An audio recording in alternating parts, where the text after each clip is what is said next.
India और पाकिस्तान के बीच की नियंत्रण रेखा, जो दशकों से चले आ रहे झगड़े की निशानी है, वहां 22 अप्रैल 2025 को पहलगाम में हुए भयानक हमले के बाद तनाव बहुत बढ़ गया। इस हमले में 25 बेकसूर लोगों की जान चली गई, जिससे पहले से ही मौजूद दुश्मनी और भड़क गई और आगे और हिंसा होने का डर बढ़ गया। हालांकि हमलावर कौन थे, ये अभी तक पता नहीं चला है, लेकिन इस हमले ने इस क्षेत्र में शांति कितनी नाजुक है, ये याद दिला दिया। पहलगाम में यह हमला ऐसे समय हुआ जब दोनों न्यूक्लियर आर्म्ड पड़ोसियों के बीच पहले से ही तनाव बढ़ा हुआ था। इस घटना से देश और दुनिया भर में गुस्सा और निंदा हुई और कई वर्ल्ड लीडर्स ने संयम बरतने और दोनों पक्षों से स्थिति को शांत करने का आग्रह किया।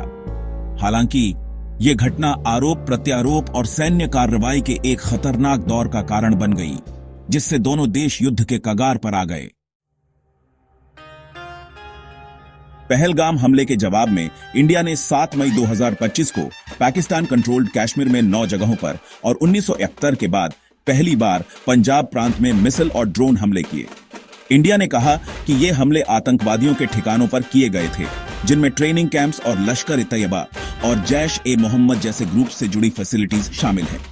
इंडिया का दावा है कि ये कार्रवाई आत्मरक्षा में की गई थी और पाकिस्तानी जमीन से चल रहे आतंकवादी नेटवर्क को खत्म करने के लिए जरूरी थी। इंडिया लंबे समय से पाकिस्तान पर आतंकवादी ग्रुप्स को पनाह देने और उनका समर्थन करने का आरोप लगाता रहा है, जो उसकी सीमाओं के अंदर हमले करते हैं। पहलगाम हमले के बाद इंडिया ने वो सबूत पेश किए जो उसके दावे के अनुसार इस घटना और आतंकवाद के दूसरे कामों में पाकिस्तान की इन्वॉल्वमेंट के पक्के सबूत हैं। इन सबूतों में पाकिस्तान कंट्रोल्ड कश्मीर में एक आदमी की गिरफ्तारी भी शामिल है, जिसने माना कि उसने इंडियन अफसरों के कहने पर हमले किए थे। इंडिया का कहना है कि उसकी कार्रवाई सिर्फ आतंकवादी खतरों को खत्म करने और अपने नागरिकों की सुरक्षा सुनिश्चित करने के लिए है। पाकिस्तान ने आतंकवाद को बढ़ावा देने के इंडिया के आरोपों को सख्ती से खारिज कर दिया और हमलों को आक्रामकता और अपनी संप्रभुता का उल्लंघन बताया। पाकिस्तान का दावा है कि उसने इस गोलीबारी में इंडिया के 5 सैन्य विमानों को मार गिराया, जिसे इंडिया ने नकार दिया। पाकिस्तान के प्रधानमंत्री शहबाज शरीफ ने इंटरनेशनल मंच पर इंडिया की कार्रवाई की निंदा की और पहलगाम हमले की ट्रांसपेरेंट जांच के लिए संयुक्त राष्ट्र से दखल देने की अपील की। पाकिस्तान का कहना है कि वो इस क्षेत्र में शांति और स्थिरता के लिए प्रतिबद्ध है, लेकिन किसी भी आक्रमण के खिलाफ अपनी टेरिटोरियल इंटेग्रिटी की रक्षा करने से नहीं हिचकिचाएगा। पाकिस्तान ने अपने रुख के लिए इंटरनेशनल समर्थन हासिल करने की भी कोशिश की है और इंडिया की डिस्टेबलाइजिंग भूमिका को उजागर किया है। पाकिस्तान की कोशिश इंडिया की बातों का जवाब देने और इंटरनेशनल कम्युनिटी में जो वो दोहरापन समझता है उसे बेनकाब करने की है और ये उसकी डिप्लोमैटिक स्ट्रैटेजी का मुख्य हिस्सा है। हाल ही में बढ़े तनाव ने इंडिया और पाकिस्तान की सैन्य क्षमताओं पर ध्यान केंद्रित कर दिया है। इंडिया की बड़ी अर्थव्यवस्था और रक्षा बजट के कारण उसकी सेना काफी बड़ी और तकनीकी रूप से ज्यादा एडवांस्ड है। इंडिया के पास 14 लाख से ज्यादा सैनिकों की रेगुलर सेना, दुनिया भर में काम करने में सक्षम एक ब्लू वाटर नेवी और एडवांस्ड लड़ाकू विमानों से लैस एक मॉडर्न वायुसेना है। पाकिस्तान आर्थिक चुनौतियों का सामना कर रहा है, लेकिन वो अपनी मजबूत सेना को बनाए रखता है, जो खास तौर पर इंडिया के खिलाफ टेरिटोरियल डिफेंस पर ध्यान केंद्रित करती है।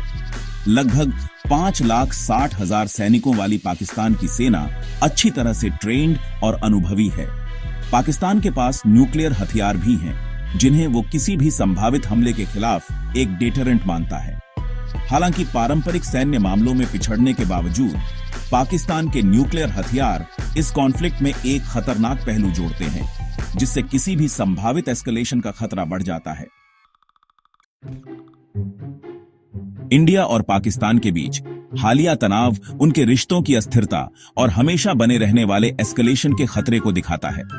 हालांकि कोई भी पक्ष पूरी तरह से युद्ध नहीं चाहता है, लेकिन गलत अनुमान या अनपेक्षित नतीजों की संभावना ज्यादा है। इंटरनेशनल कम्युनिटी ने इस स्थिति पर गंभीर चिंता व्यक्त की है और दोनों पक्षों से संयम बरतने और बातचीत करने का आग्रह किया है। आगे का रास्ता डी एस्केलेशन और कूटनीति की ओर लौटने पर निर्भर करता है। दोनों देशों को बातचीत और कॉन्फिडेंस बिल्डिंग उपायों को प्राथमिकता देनी चाहिए ताकि कॉन्फ्लिक्ट को बढ़ावा देने वाले अंडरलाइंग मुद्दों का समाधान किया जा सके। इंटरनेशनल एक्टर्स, खासकर उन लोगों की इन्वॉल्वमेंट जिनका दोनों देशों पर प्रभाव है, सार्थक बातचीत को सुविधाजनक बनाने और आगे एस्केलेशन को रोकने में महत्वपूर्ण होगी। इसका दूसरा विकल्प, एक बड़े कॉन्फ्लिक्ट में फंसना, इस क्षेत्र और दुनिया के लिए विनाशकारी होगा।